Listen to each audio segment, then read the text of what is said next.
Insider presents Geek Speak with Matthew Harris and Meredith Lachlan. We cover entertainment, news, and tech with special guest appearances. So sit back and enjoy as we geek out together right now. Good evening, everybody. This is Meredith Lachlan, and I am sitting with my co-host, Matthew Harris. And our special guest today is the lead singer of Joe Hertler and the Rainbow Seekers. Let's drop this. And he says, Bro, Squirtler, what? Who are you? I'm Joe. How are you guys doing today? Doing fantastic. And glad to have you back. Yeah, thanks for having me back. Yeah, you know, I meant to go and look to see exactly when it was that we met up, because I know it was not too long into when the pandemic began. Yeah, I think it just started when I talked to you guys last. Like, we had just canceled some shows, and God, I mean, it must have been within like the first week or two of us stopping from playing shows.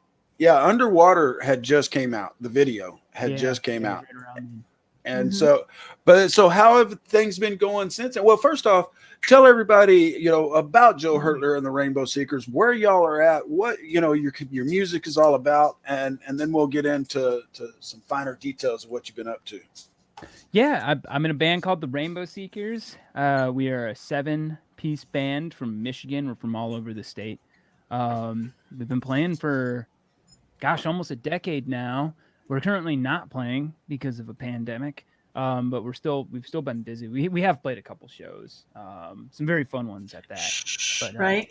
Y'all did some drive-in theater shows. Yeah, was that right? Yeah, we did. Yeah, they were super fun. They went up, I mean, about as well as they could have possibly gone. Well, now let me ask you then, because we have seen some mainstream bands doing this. You know, Metallica did it, and some others. Do you, with, you know, in spite of what some officials would lead us to believe, that we're rounding the corner of this, of course, we're entering the winter months. We don't know what we're heading into. Do you foresee that these type of concerts are going to be kind of ingrained in society for the foreseeable future? I think once it gets warm again, now that it's getting colder, you know, the outdoor shows are a little less attractive. Right. Yeah. Especially up here in Michigan. I think in the South, you know, we'll still see. Yeah, down here in Texas, man, it's still 90 freaking degrees. Yeah, Come on down. I could totally see us traveling south for the winter for some shows if that comes about. But you know, up here we're even with us Northerners and our northern skin, it's you don't really want to stand outside in the cold for a show, but we'll see. Who knows what's going to happen? There's been stuff going on as of recent under some pretty gnarly weather up here. So I think it's going to chill out. I think a lot of bands are going to go back into their their retirement, whatever you want to call it. And then hopefully in the spring, you know, things will have resolved a little bit and we can kind of go back to life as hopefully somewhat normal. I was taking a look at your website and I saw that you've got a summer camp music festival in Chillicothe, Illinois. So that's in May 2021. So that's something to look forward to. Yeah, absolutely. A lot of the festivals that we were booked for last year just rebooked us for this year. I mean, everyone's just hoping that stuff's going to open back up and let it go back to normal. But, you know, there's a lot of finger crossing involved with that. And we'll see what happens. Certainly hoping for the best. Mm-hmm. Well, you know, and folks, if you haven't heard Joe Hertler and the Rainbow Seekers, man, look it up. I tell you, I was very pleasantly surprised because music wasn't something that we really had thought about, you know, covering with the Geek Speak podcast. But of course, you know, geeks love music. Everybody loves music. And so when we were approached, we were like, okay, well, let's check out some of the musicians. And then I immediately fell in love with you guys. And I didn't have this last time, but, you know, I even have my own signed Joe Hertler and the Rainbow Seekers poster here. And because I literally fell in love with the music and I listen to it quite often. And there is so much music out there these days that unfortunately a lot of it has been put on pause because of current events. What are you doing? Because you're not able to play. You've only been able to do a few of these drive-in shows. Are you still cranking out some writing? You said you guys have been doing some work. What all have y'all been doing during the downtime? Yeah, every day I'm working on tunes. I really try to, it's so easy just to like do nothing during this time. Right. It's like, but I really try to spend at least half of my day working on tunes. So anywhere from like 6 to, 6 hours if I'm like at a minimum. If I'm on to something or I'm like into whatever I'm working on at the time, I'll, that can extend to just all day. But yeah, I try to be I'm trying to take advantage of the time, and I think I've done a pretty good job of that. Now, I'm going to put you on the spot a little bit, Joe, because I see you're in your studio. Yeah. Would you mind playing something for us? Oh, I could. I'm not like warmed up. My voice is well, I do have to say, you did an acoustic version right after we met with you last time, I believe. Yeah. And that was a super nice session, man. I really enjoyed it. Thank you. Oh, But- maybe at the end. Sometimes like talk and we'll get the vocal cords moving a little bit. Not a problem. She said she was putting you on the spot, man. I And did. really, and really and truly, that's nothing that you have to do, of course, but we would love it.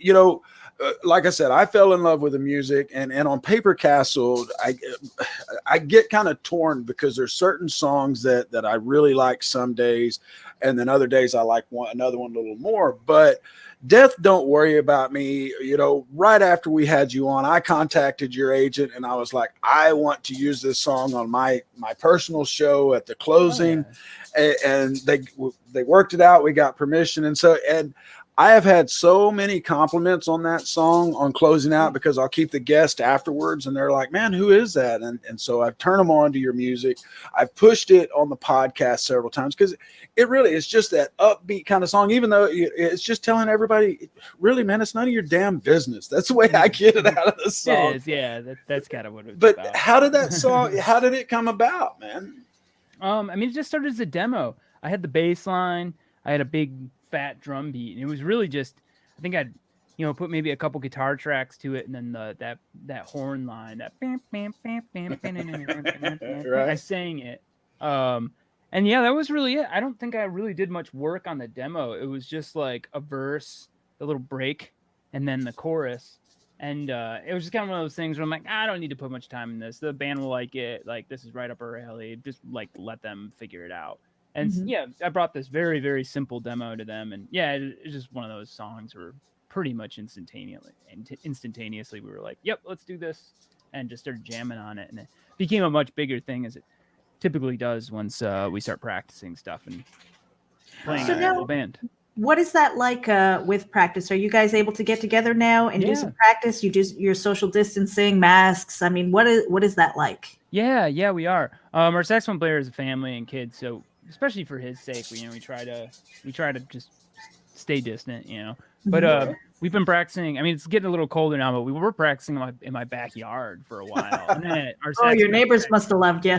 They're, I think most of them know that I'm in a band. And in Lansing, I've lived here for so long. Like, I think most of the neighbors are pretty like used to it. On the Facebook page for our neighborhood. Nice. Neighborhood, I live in a city, but for our section of the city, there's a Facebook page and people were commenting on it. I always make a post before, like, hey, we're practicing. And sometimes neighbors will come over and stuff and like throw up some lawn chairs and listen.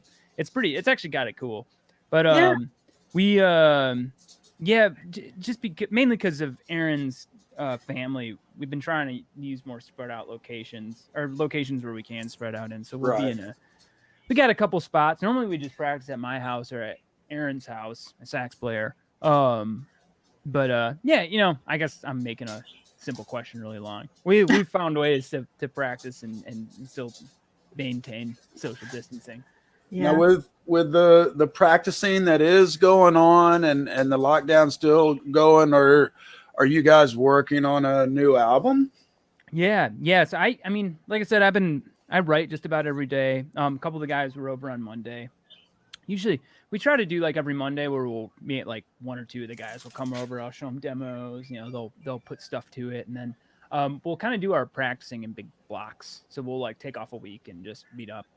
Gotcha. Might go to some remote location or whatever and just set up all the gear and really just run through the stuff that I've written, get a foundation for it is for how we're gonna play it as a band and just kind of go from there.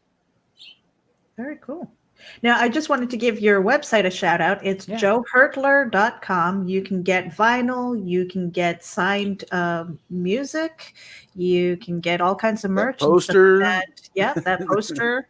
Yeah. And so head over there, give it some love. You can also listen to the music on Spotify. And, like I said, you've got vinyl, which is kind of cool. Yeah. Very much. Yeah, we do. What was the decision behind that? Getting vinyl? Yeah. I'm a record collector. And in 2020, it's just like what you do as a band. Like people buy vinyl. I think a lot of bands probably sell more vinyl than they do CDs at this point. And it's something I always wanted from the get-go. And we started doing it and they were selling, so we continue to do them. And it's always like there's something great about completing a record. And then they send the masters back to you. The vinyl companies will send you like a copy of it. It's just a cool thing to have. It's like, oh wow, we made another record. One is out there for consumption. It's nice getting to hold that at the end of it. And It's always been one of my favorite parts of the record making process. Yeah, very cool. Now, do you have a target in mind for when you want to try to have the next album together? Not really at the moment. I mean, we'd like to get something out in 2021. We're talking to producers right now, so trying to get that figured out. The focus right now is like learning the songs as a band and figuring out what we want to record. We're kind of letting the management side handle, find producers. We've been talking to them, and just seeing what people are willing to do right now. A lot of like producers are sort of locked down. Some of them have like gone out of business that we've worked with in the past. So it's like. That's sad. Trying to figure out what we're gonna do. And we have a couple prospects that are looking good. It's just you want to find the right person at the end of the day. Well, I wanted to ask your opinion about that because, being in the music industry, it is a form of entertainment, obviously. Mm-hmm. Yeah, in the news, we saw Regal Cinemas is closing down. AMC is trying to pivot and do something. Yeah. And then you have a lot of venues. The places that you guys are, that you guys want to perform in, a lot of them are suffering. Some of them are shutting down. Some of them may never reopen. Some of them got open for a week or two and had to shut right back down. Yeah. So how is, do you see that the music community is kind of coming together to try and help in some way? Yeah. I think they're doing the best that they can. Whether or not it's enough is up. Right. That's the real question. The Blind Pig, for instance, it's like a legendary Michigan venue. It's in Ann Arbor, right by the University of Michigan. It's like a 500 cap venue, 450 or whatever. But it's been the launching ground for like a ton of bands and a lot of big bands. Their claim to fame is they've had a lot. They have a lot, especially like grunge era bands that they kind of broke into Michigan through the Blind Pig, and so there's a lot of history, and that's just one of hundreds around the country. Like most cities have like that kind of venue, that small independent venue that. It's usually not like the nicest place in the world in terms of like sound, but the vibe is there and people show up to it and people kind of show up with an expectation that it's going to be a high energy show, the kind of place where you're right up in the faces of the artists, where you can see artists that are breaking and kind of see them before they get big. And, those are, they're important culturally. And not just for bands, but for everyone, there's, I think, a lot of the, excuse me, a lot of like the identity of a music scene and it's just centered around these places. And some of them are going under and some of them will go under. The Live Nation venues will probably be all right. They're shut down and it's a good thing, quite frankly.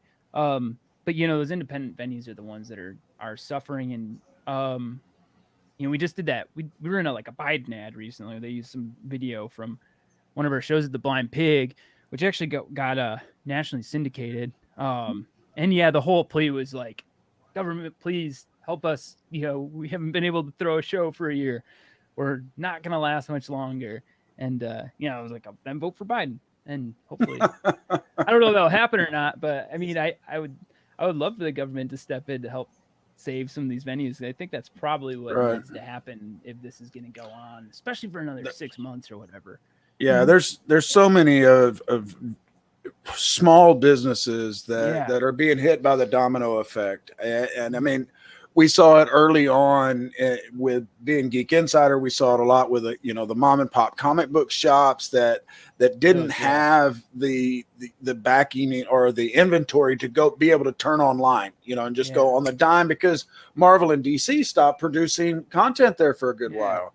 And like your Magic the Gathering store, where their whole business is centered on people coming in and playing cards or Warhammer or whatever it is. Like, that sucks, because it's the places that really are like the hubs of communities. Yes, places where very people much so. To connect over the things that they're passionate about, whether it be music or just fucking having a craft brew or right, talking about comic books or playing tabletop games. That stuff has really gotten hurt. Restaurants can still, a lot of them are open. They're pulling that off. And I know a lot of the restaurants around here have been affected, but they're going to be able to stay open, where it's those places that aren't selling food, they're selling everything else that are struggling, where people go to meet.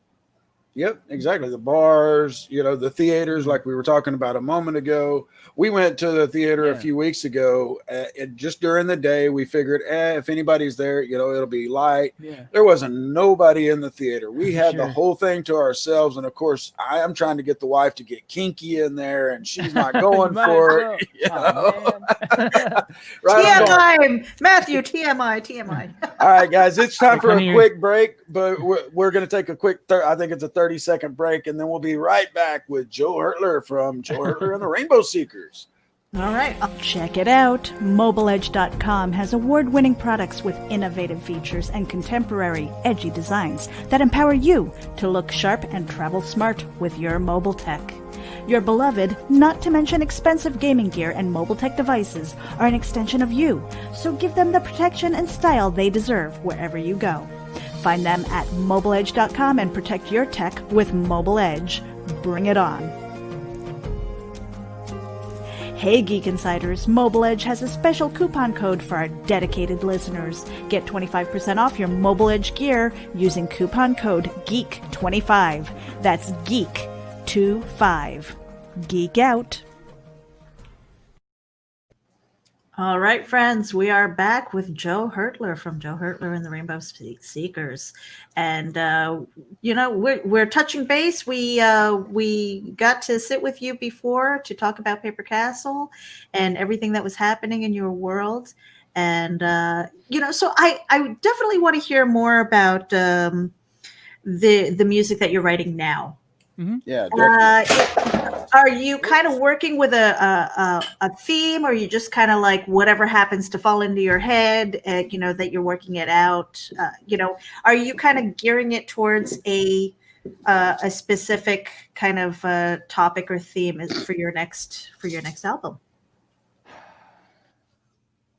Yeah, my keyboard player asked me the other day. He's like, "Man, I really want to do it." Like a theme, like a concept record. I'm like, to me, they're all concept records, because you're dealing with a period of time, and there's generally specific feelings that follow you through that time. And right. I communicate best through music. That's kind of how I share the things I'm like struggling with, or whatever, whether positive or negative. And so yeah, there is a theme, and I'm trying not, I think it's easy to. I'll put it out there. Like I've been doing pretty well, all things said, considering this. Like, it hasn't been this like horribly depressing time by any means. Right. I mean, honestly, the biggest stress for me has just been like politics and stuff, and like division in friend groups and stuff like that. And we don't have to get into that, but like trying to like navigate some of that negative energy and spin it into, a more positive way. I've been trying to do that, and like I've been trying not to like let the things that are like really bothering me bother the record, what I'm writing so much. So trying to be honest with it, say what I want to say, but trying to kind of quell my own nihilism, I think, and make that nihilism a little more optimistic in a sense. I guess I could say. I have to say, piggybacking off of that, I am a much better person when I unplug When I Yeah. don't Oh look my at gosh. Twitter, when I don't look at Right. Facebook, and I I've turn done off the the same TV. thing. Yeah. Yeah, and I'm just like, and for me again, it's just like put your head down and work, Yeah. work on the creativity, work on your projects, get other things done, pay the bills, hustle. And Mhm. that other stuff, I felt it, when I was immersed and I had everything on and I was tuned in Yeah. and everything. And I was just like, oh my God, I could feel the stress in my body. And I was Mhm. like, And nope, it was actually making me sick. Yeah, and these it's days really. Oh, go it can ahead. be. I was just going to say these days it can be several days after an event, and I'll ask Meredith, "Well, you heard about this, didn't you?" And she'll go, "Oh no." It's just and I wish I could do that, and I'm going to have to if things go sideways in November. But there's just no two ways about it because I've been stressing for too many years. Yeah. Yeah, But but anyway, Joe, you feel that in your energy, though. I'm Absolutely. pretty right. sure you do. Yeah. Now, Joe, I wanted to ask you something here, man, because we are on the outside trying Mhm. to get a peek on the insider, and so I'm not sure how things go when a song that you've never heard of, and it's just the group is just or the band or the person is just starting to really start making some headway. All of a sudden, that their song gets commercialized, whether it's on a Mhm. commercial or a video game or what have you. And a lot of your songs are really upbeat, or really the one I first comes to mind is Passing Through. That Mhm. just seems to me like it would have some commercial appeal. Have you ever been approached for somebody wanting to use your music besides my lame ass wanting to use your song at the end of my show? And if so, how does that kind of process work out? Oh, I've never had an example of me like changing a song to fit someone else's needs. No, no, no. Um, but like, we'll go. I mean, honestly, a long time ago, Jet Ski got licensed.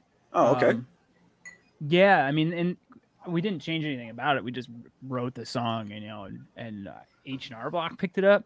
Like we're able to buy like a new Sprinter with it, and we got to start payroll with it. So it was cool. It really, if that hadn't happened, I don't know if we would be a band because we were just kind of dicking around at the time, and some money came in that allowed us to really like all of a sudden become a business.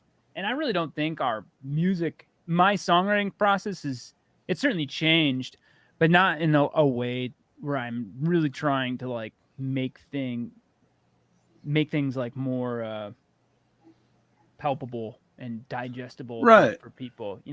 The stuff comes out the way it does. I try to kind of refine it from there, and I try to take like kind of I hate to use the word complex, but like an idea that might be this storm going on of all these little things, and you sort of try to package this kind of energy and experience into something that is relatable, that is edible, for Right.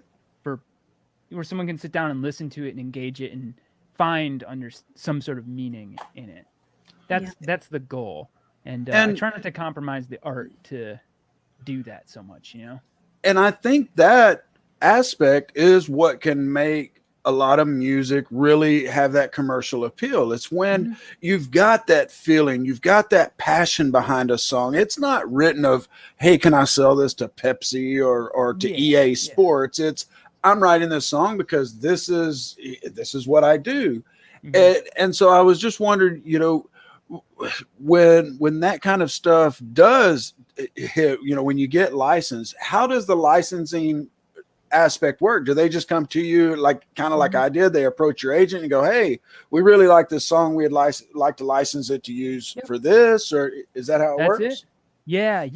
The other side of it is you'll get jobs. So I independently do some like, just commercial writing, if you want to call it, which is, I mean, part of the way that I, just make a living and exist on a day-to-day basis, pay my bills. Right. But I've yeah, written a few. you'll get cues. So all my demos, I submit to a publisher, and then I'll also get stuff like, hey, this company. A lot of times you don't know who it is, but they're looking for something along these lines. Like, do you have anything that sounds like that, or could you write something? And those are like throwing darts because you could spend a week making. Usually, you have like Right. 2 days to actually do it.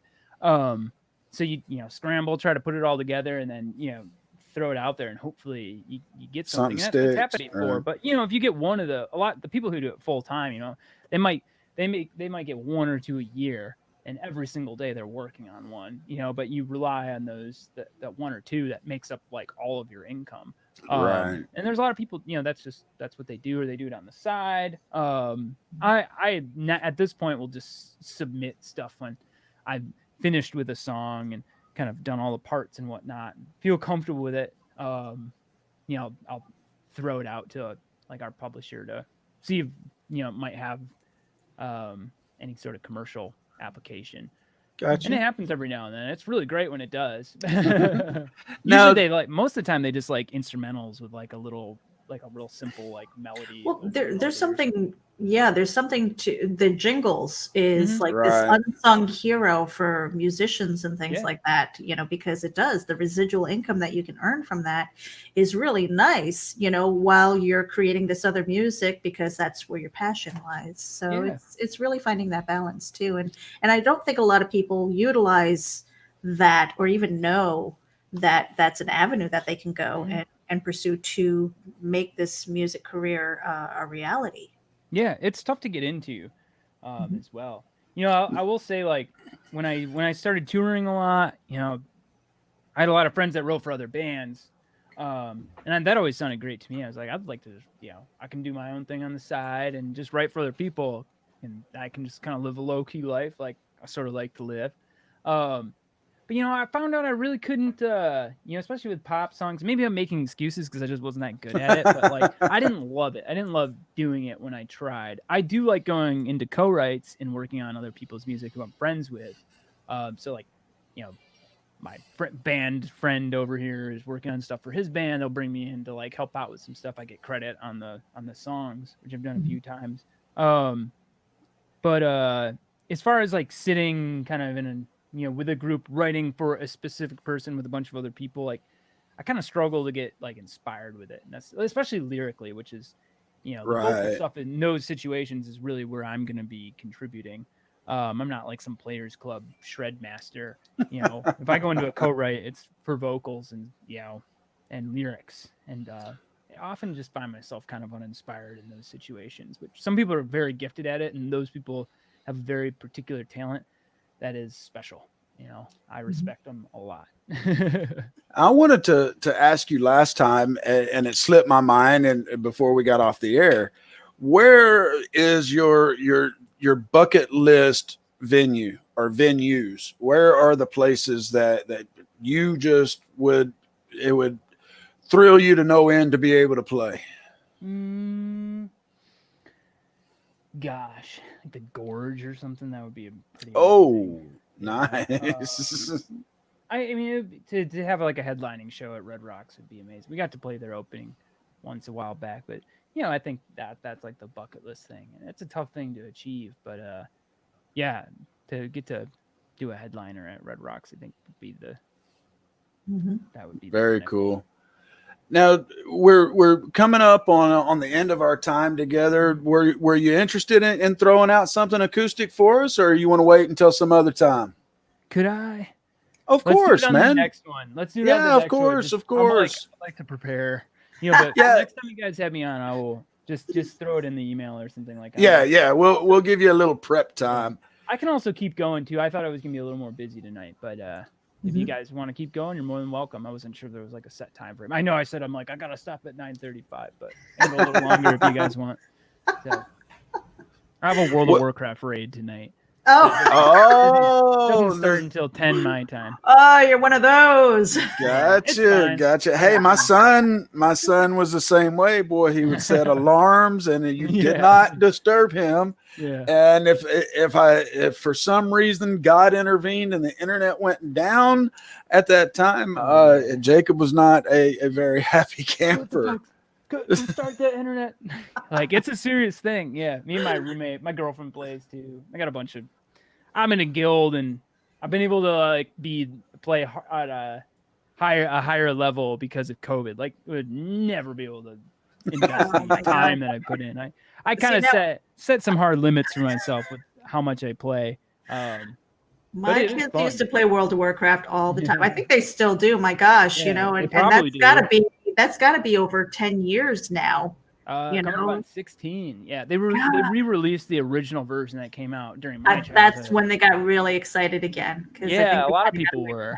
The Yeah. game has changed so much over the years with all the updates that the current form of the game is much different. So the company that made it re-released the original version in kind of like what a lot of people consider like its perfect state, which is very imperfect, but it's a lot of fun. It's a community to hang out. It's literally like what it's offered during COVID is like because I'll work on tunes from like around like 10 or 11 a.m. to maybe like 5 or 6 o'clock, and then I'll around like 7 or 8 I'll hop online, and I just have a bunch of friends there, so it's in like this. I'll put it this way: like one of my friends is like, "Man, I don't know how to talk to people anymore. Like when I'm in social situations, it's like I've never been awkward before, but all of a sudden it's like I'm awkward now." And I'm like, it's been like the complete opposite for me. I'm literally blabbering with people all day long, and they're people I'm very good friends with, and have made some incredible friendships through it too. That's a lot of fun. It's kind of funny. My kids, they wanted me to play when it first came out, and I was just like, yeah sure, because I wanted to see what they were up to. Now I grew up with like the original Nintendo and stuff, so I'm kind of so I went in there, and it's definitely a game that I could see myself being totally addicted to. Exactly why I didn't play it. But my kids found out what my handle was. So anytime I was online, they went in and they like killed me, and I had to start over. And I was like, "You little bastards!" And that was it. I was done. And they're like, "Oh, Mom, we're sorry." I was like, "No, you're not." With my OCD, passive aggressive little shits. With my OCD, there was just no way that I was going to play it because I saw the graphics, and then plus, like Meredith was saying, being an old school Nintendo player. When I was told, "Oh, you use like your whole keyboard and short keys," I'm like, "Man, where's my freaking controller? Two 4 buttons." Yeah, I don't need to have all. But I knew because of how I am with games, I'm very competitive. And it's not that I have to be. My kids always accuse me of, "You got to be the best at every game you play," because I beat them. It was just that I always wanted to know the best way to play the game, or all there was to know about the game. And so I knew if I got into Warcraft that I would be exploring everywhere and checking everything out and trying to craft or build up everything. And I turned, I don't know if anybody here remembers this game. It was called Habbo Hotel, and it wasn't even a game. It was just a chat area. Yeah. But I went in and turned it out and figured out how to make money off of it, and a lot of freaking money off of virtual merchandise. And I that's how I lived for a full year. That was my income. Really? And I made upwards of $60,000 just off of this freaking game. Yeah, it's pretty crazy. I wanted to turn it back to you, Joe, because you're very kind of low key, kind of quiet and stuff like that. I mean, do you turn into the Hulk when you're gaming? No, I'm pretty low key in the game too. I got into like the management side with it, and like I'm like an officer for a guild. So when I gotta like kind of put my foot down or stuff, I have that like side of me. But for the most part, I try to. A lot of people are going to this game to kind of so many of them are going there as kind of a refuge for the stresses they may be feeling. So many people are like out of playing it because they're out of work, or lost their jobs or whatever. And so I really try to be positive. And if you guys have gamed or just any nerd community, they can be really like things can get toxic really quick. Yeah, it's always been that way. It'll probably always be that way. And it's frustrating, but I really have tried to come into this and not get discouraged by that stuff and just try to it sounds cheesy, but just like be positive and try to like lift people up where I can. And I think that's honestly where I've kind of done well in that game is kind of helping people maintain the refuge that this game offers them without getting caught up too much in the weird little dramas that happen in any sort of tight social setting like that. Mm-hmm. Oh, Matthew, you're on mute. I guess it helps when I do unmute it. I've been around gaming since way back in the Pong days and the Atari and the TRS-80, and I used to make my own games, and gaming and the internet have really given us a whole new social dynamic. They really have. Yeah. And I can remember, and I kicked myself in the ass that I wasn't smart enough to create it, because back in the early 80s, I used to sit there and tell my cousins, man, if they could come up with a war game that you could play with a bunch of other people and you're going through Vietnam, that would be badass and it would make millions of dollars. And then, of course, Call of Duty, several decades later. Yeah, but those type of communities, and that's what they are, is communities. They used to be, back in the day, everybody used to frown on it. Oh, you talk to people online, or it's, heaven forbid you started dating somebody online. But I have made some of the best friendships in my life off of meeting people online. And now, yes, I have met some assholes, I've met some thieves, I've met the whole walk of life. But I have met some of the best freaking people, because you really get to, over time, you really get to know them. And it's not looking them in the face. They're not having to put on airs. They're not having to be, put on the Batman or the Bruce Wayne mask. They're being themselves. They're having a good time, and you can make that connection. And folks, whether you are sitting at home during the pandemic, or you're at home on the weekend, don't knock going into these kind of communities. Maybe it's not World of Warcraft, but other kind of gaming communities. If it's a game you like, you're going to find some assholes, but then you're also going to find those kind of folks that are like-minded, that they like the same kind of shit as you. And you never know. Like I said, I've made some lifetime friendships off of different games, even like off of Kingdoms of Camelot on Facebook. I've got friends I still talk to from playing that damn thing. That's what they're for, and that's the appeal. They're these very social games. Communities forge on these sometimes very intense and developed social structures kind of blossom out of it. And I got buddies I've been playing games with that I've never met. Or sometimes every now and then they'll come out to a show, and it's hard because nerds are nerds. It's hard to get them to come out to shows sometimes, but every now and then they do, and it's like so rad. I get really excited when one of my old gamer buds is like, "Hey, dude, I think I could actually go to this." Like, "Oh, you're coming to Atlanta?" And it's they're right up there with some of my best friends, and it's pure personality with those games too. It's your identity is sort of stripped bare, and you go on to log into these worlds on a sort of like an even playing field. You're not your job, you're not this or that, rich or poor, or black or white, or whatever. You're just you. And it's interesting because you inherently, especially when you have an avatar in game, you're inherently given a mask. And there are people who, because their identities are hidden, can kind of get away with that toxicity without any real repercussions.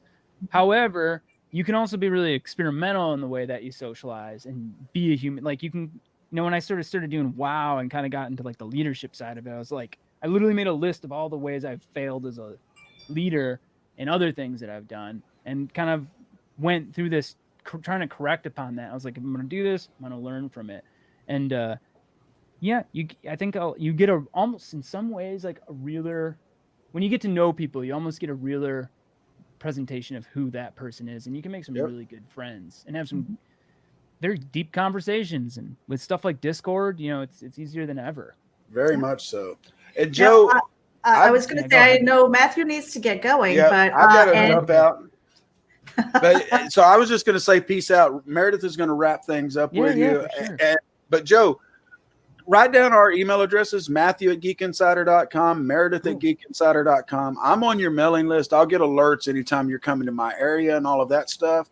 But, keep in touch with us, man. Let us know anytime something is coming out, whenever you are back up and out in the world.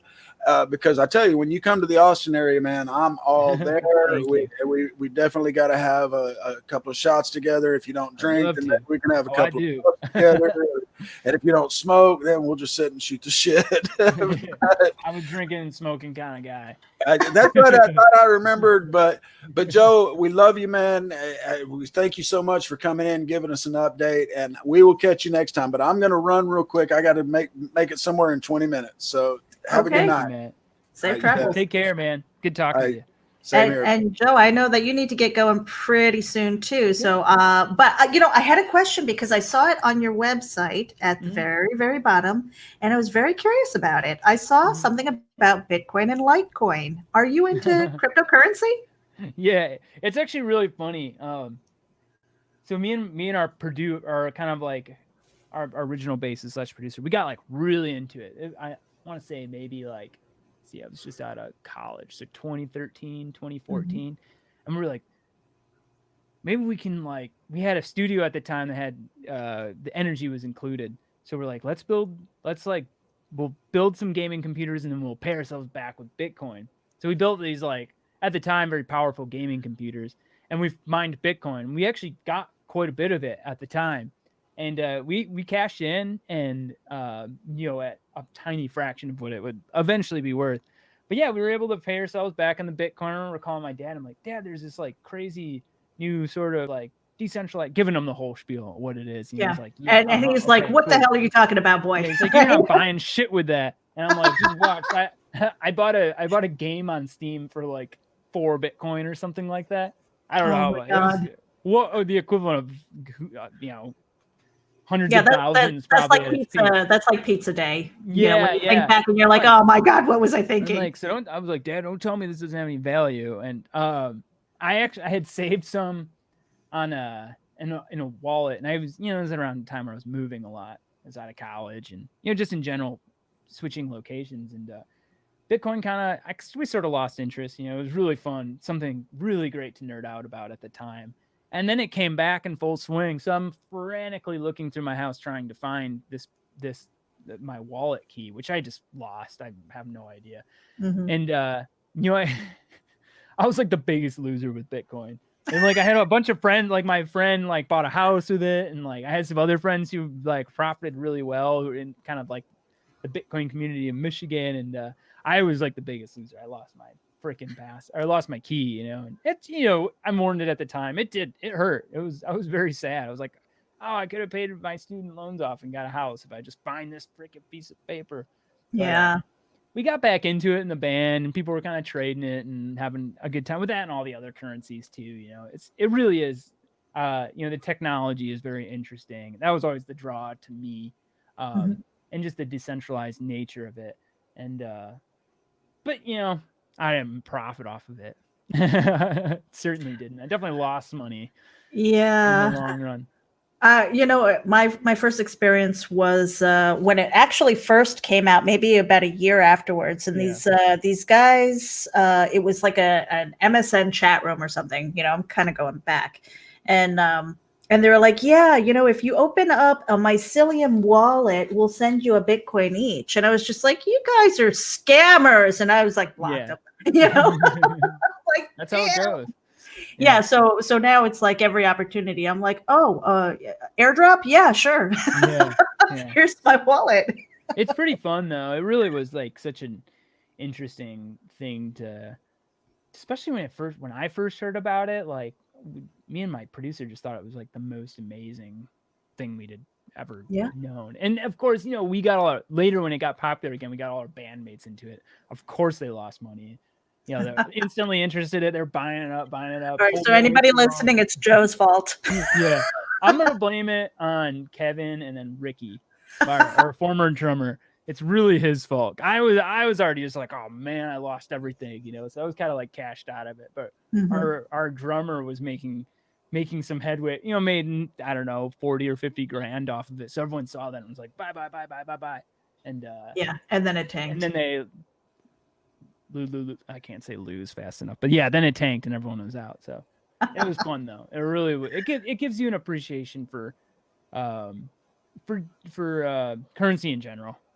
Oh yeah, definitely. That was one of the discussions that I was having is, people are like, well, how's that money? How are you going to buy stuff? And it's like, well, who gave your paper money value? You know, Yeah. it's what you're willing to part with, and that kind of that bartering thing. It's up to us as the consumer to give it value and all that. So, but it was fun for me. It was one of those things where I actually started to learn how to watch the markets and stuff, and I never had the patience to do the day trading. Because I was one of those schmoos that would come in after everything trended, Oh, of course. So I was just like, no, not for me. I mean, and if I was going to accumulate, I'd buy, maybe $20 here or there every couple months just to have something, just because, my kids, it's kind of strange. Like my kids are like, oh, that's a scam, blah, blah, blah. I'm like, hey, I'm cooler than my kids, Yeah. I always tell especially because we got into it earlier, me and my friends. So, especially later on during that second phase of it, when people would ask me about it, I was like, just throw money in a mutual fund or something. Like, if you have an extra couple grand that you really don't mind losing, like, go, do your thing with Bitcoin, or any cryptocurrencies. Like, enjoy it, learn from it. But don't bet your life savings on it. And that's how it should be for any person who wants to invest who's not rich. Don't. It's gambling at the end of the day. It really is. I mean, so is playing the market. The stock market is basically gambling, legalized gambling. But okay, so do you have a favorite token or favorite blockchain? Monero. Exactly. That's why, folks. Yeah. Yeah, I had a decent bit of it at one point, but I cashed out it. Actually, I said I was the biggest loser. I had a bunch of stuff in Coinbase, and my email got hacked. I lost everything. Everything. No. Yeah. It fortunately wasn't that much. I mean, it was a couple grand, and I really tried to play it as like, I'm not going to invest it. Like, I'm not going to put any of this money. I'm not going to put any money into this that I wouldn't be otherwise willing to lose. But yeah, and it sucked because I was a big advocate of security, and having a obnoxiously long password and using 2FA and doing all the other little loopholes that.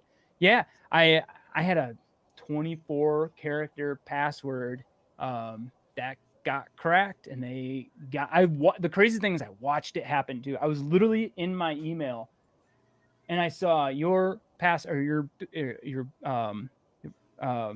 God, what was the server? Your Coinbase password has been reset. And I was like, oh my God. And I immediately just tried to get in. I might have been seconds too late. It was unbelievable. My jaw just dropped. And that really was kind of like, because I really loved this technology. It was something that I was so interested in, really passionate about at the time. And I wanted it to I wanted it to become a thing so badly. And I think that's still to this day one of the big drawbacks to it is it's just not that secure for the average user to use. And before it gets more widely accepted, like, people have to know their money's safe. Like, if your money's in a bank, for the most part, it's pretty damn safe. Of course, bad things happen occasionally. They have happened where people lose everything in their bank account. But like, even in Coinbase, like, it needs to be in your wallet, really. But like, so many, when I really looked across, if I had asked 10 friends, like, where's your Bitcoin, Litecoin, Ethereum, etc., they're just like, oh yeah, it's in my Coinbase wallet, which is just not all that secure. I mean, clearly, I don't know what happened. I talked to a friend who was a cybersecurity guy. He thinks it was probably, I probably had a keylogger on my computer, something to that effect, or but the crazy thing is they got through 2FA. Where it pops up on your phone, you use the authenticator, and I like that. I don't know how they got past, and it just happened. I got unlucky. I knew other people who it happened to as well. You mourn it and you move on. It actually happened to me where I was hacked, but I got cracking on it really fast, where I was able to change my passwords fast enough. Yeah. I lost my PayPal though. PayPal I have issues with because twice they've gotten into my PayPal and wiped me out, and I argued it, and I had all of the paperwork and stuff. They're like, nope, can't do anything about it. And I was like, you bastards.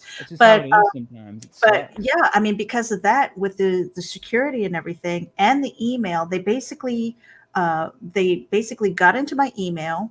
And then from there, because I used to save all of my passwords. So as soon as they had my email access, they had all of that. And so the fight was on. I mean, it was a race. Yeah. And I was able to, thank goodness for 2FA, because that saved my butt with a lot of the crypto and banking and stuff like that. Everything else was like, okay, my social media, I mean, like everything. And to the point where I said, okay, for security, basically I have a spreadsheet, and I copy and paste all of my emails, and there are like 24 characters long, like you were saying, because I don't want that to be on my computer where if they hack my email, they're not getting any of that stuff. I literally write everything down now. I mean, I use some of the password applications as well, but I still I have a book now, and I just write everything in the book and keep it in a safe spot. Yeah, but you know what? With those 24 character passwords and stuff, you forget an I or something stupid like that, and then you're like, "What is it?" Yeah, I literally just have to get it and like go through and type it in if I forget it. But yeah, and I use like one of the password services too, which helps a decent bit. But yeah, they got into my bank account. Like they emptied my bank account. And but the nice thing is, like with the bank, all that money was given back to me. With crypto, it was not. Yeah. So it was like in like a matter of like a minute and a half, they had taken like, I don't know, a couple grand out of my bank account, everything in my checking account, which, there's not a whole lot to steal, but it was probably like $5,000 or $6,000 total. And about 3,000 of that was in cryptocurrency.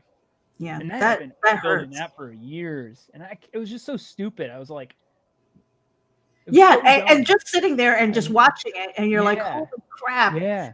And they changed my password, so it was like they were already clearly logged in by the time I was trying to get back in there, and just watching.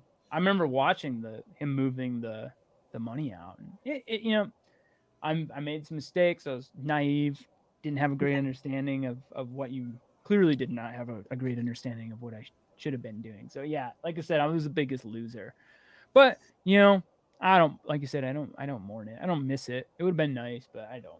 Yeah. If I think about all that stuff, I'd be kicking myself. And yeah, so dumb. And it's like, what, pivot? It sucks. What's next? yeah, exactly. Yeah. But Joe, we're getting close to an hour, and I want to give people an opportunity to listen to you, where they can find you again, and. So I'm going to turn the mic over to you. Let them know where to follow you and all that good stuff. Yeah. Instagram, everything's basically like around my name.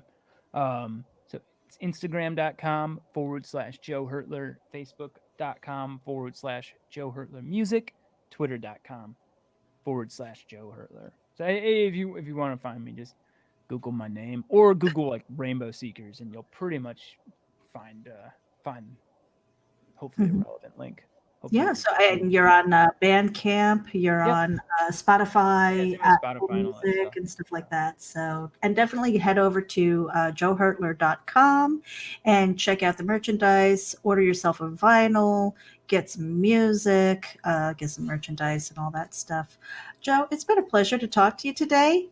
You too, Meredith. When you're back to performing and things like that, we definitely want to know that you're hitting the road again, so that we can kind of keep track, and we'll post your schedule and all that fun stuff, and let people know where to tune in. Well, thank you. It was a pleasure talking to you. So, thanks for having me on again. It's been a pleasure, and like I said, and Matthew will say it too. Whenever you're traveling and things like that, especially in the Texas area, he's there. He loves your music. I do too. And it's just one of those things where it just gets stuck in my head, and I'm like, "Damn that Joe," which is not necessarily a bad thing. But so let me just do this here. It was a pleasure. You know what? We normally have our question. We've asked it. Maybe you have a different answer this time. If you were to go back in time and ask or give your younger self one piece of advice, what would that be? I wonder if it's going to be the same answer as before. I'm interested what the old answer was. Practice more piano. Don't quit playing bass, so you don't have to play catch up. many years later. Things will work out all right. You'll be impressed. We're capable of taking things, and you're gonna have a great team along the way. Awesome. And on that note, thank you guys for tuning in to Geek Speak. This is my special guest, Joe Hertler, with Joe Hertler and the Rainbow Seekers. On that note, you guys have a great evening, and we'll talk to you soon. Geek Thank you. out. Bye.